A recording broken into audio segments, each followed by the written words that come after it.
It's been a fair while since we dropped our last episode. Life has been pretty hectic lately. We've moved house and scored this epic shed for the next 12 months. We will be fixing and modifying the Land Rovers to kick on with our adventures around Australia. I wanted to update you on the progress of the Perentie, as many people have asked what's happening with it and specifically if I'm selling it. We aren't selling the Perentie, but as you have probably noticed, there is a new addition to the Roving Beyond fleet, and we are pretty stoked with it. Before we show you too much of our touring rig, let's go back a couple of months and check out what I've been up to. So Laz has gearbox issues, i.e. we have to pull the gearbox out because one of the thrust bearings in first gear has chewed itself to bits and ended up in the oil. Also the split ring on the back of the main shaft won't stay on, it keeps coming off and it looks like the groove's quite worn, so I need a new main shaft. So yeah, so we rebuilt this gearbox about 6 months ago, overlooked a couple of things, we didn't shim the rear. Anyway, we're going to learn from that. I'm going to pull it out, rebuild it, take about a month to do it slow with some help of some people who've done plenty. So I'll show you the remnants of the damage. So you can see there, that's what's left of the, not this piece here, the reverse selector. That's what's left of the first gear thrust bearing, which is making it really difficult to shift and more free play. So I've skipped the boring part and I've pulled out the floor, the tunnel and the other floor and the center section. And now we're going to get into stripping out the gearbox. I'm not going to show you this because I have another video where I strip out the entire gearbox a little bit. Not in depth, it's not a how-to of how to rebuild it because obviously I've made mistakes from the last rebuild, but I can learn from my mistakes and let you know what the problem was. We're going to pull this gearbox out and we're going to see what damage has been caused by leaving off the main shaft shim that sits behind the transfer case main gear, all right? So yeah, we'll get into that and I'll see you when I have it out, which will be in about 5 seconds for you guys.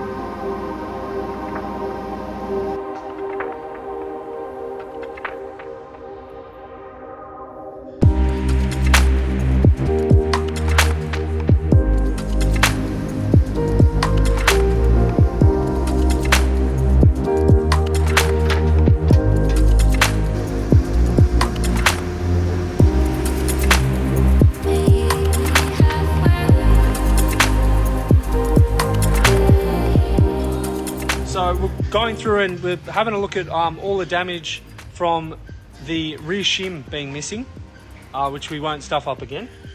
And I'll show you through sort of what was the reason or what was damaged, all right? So those pieces there are from the first gear thrust bearing, all right? So because that rear shim was missing, this thrust bearing, or what's left of it, came off this shelf there, kinked and chewed itself to bits, all right? So that's what's happened, all right?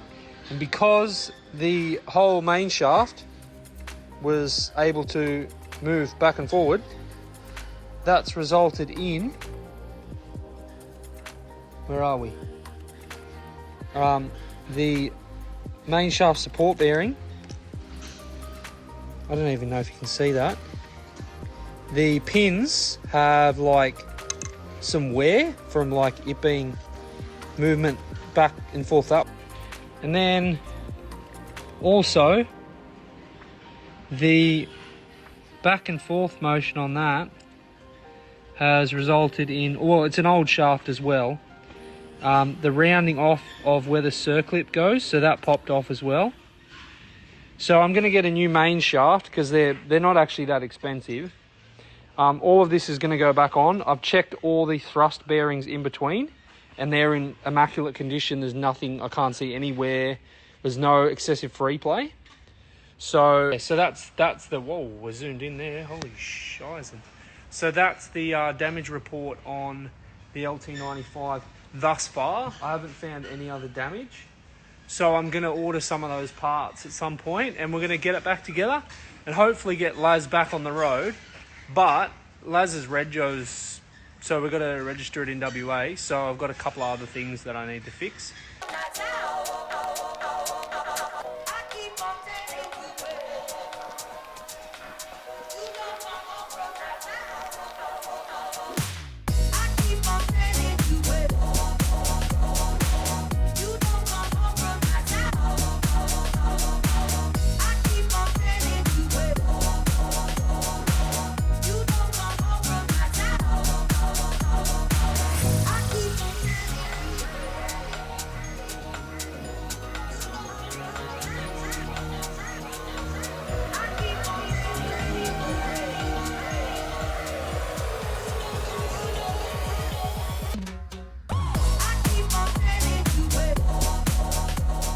Alright, so we've jumped ahead a fair way and we have the gearbox in the Perentie right there. So it's only being held on by the couple of bolts and there's a jack stand underneath. I got that in late, not last night, the night before. I was here till 10 after work. So I haven't filmed a lot of it going in. I'll film some other things of us getting it ready, basically to go over the pits in WA to get it registered here. And then we can hopefully be on a fucking sick mission soon. So yeah.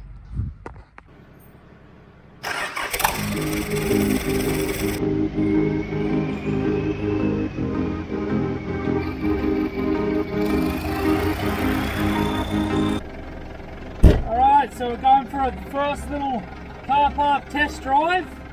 There's no floor in it. It's a bit of a schmozzle, but we'll see.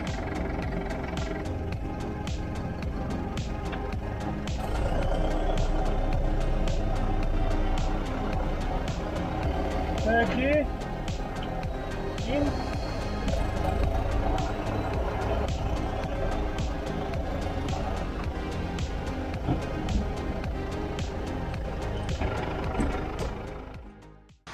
Alright, so thanks for watching along on that episode where I just ran through a couple of things, a bit of a life update.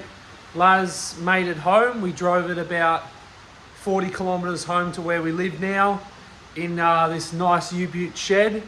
As you can probably hear, it's raining, a bit miserable outside, but we've got plenty more to do on Laz. We've got the steering box, front shocks, got to replace the windscreen that's cracked from one side to the other. So if you're interested in me filming those, putting in the new rebuilt steering box and just getting it ready to go over the pits in WA, then comment below and I'll make sure I get around to filming that as I go and just probably popping together a similar style of video, just outlining what I've been up to. Cheers legends, have a good one.